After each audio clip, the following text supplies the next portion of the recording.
সকালে উঠি আমি মনে মনে চলি, আমি যেন সারাদিন ভালোভাবে চলি। আমি তো চলতেই চাই ভালোভাবে, কিন্তু মানুষে আমাকে ভালোভাবে দেয় না চলতে।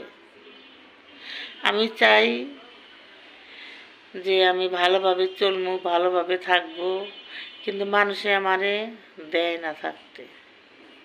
কী করবো, বলারও কিছু নাই, কেউ শোনারও মানুষ নাই। কে শুনবে কষ্টের কথা? কি কেউ এখন শোনে? শোনে না। মানুষ সুখের কথাই শোনে। যার টাকা আছে তার মূল্য আছে, যার টাকা নাই মূল্য নাই। এই তো দুনিয়ার রীতি, টাকা ছাড়া দাম নাই। টাকা একজনে দিতে পারবেন, তার কাছে খুবই ভালো। যখন চাইতে যাবেন তখন তো লাগবে এক খেরে দাও আর মাছ।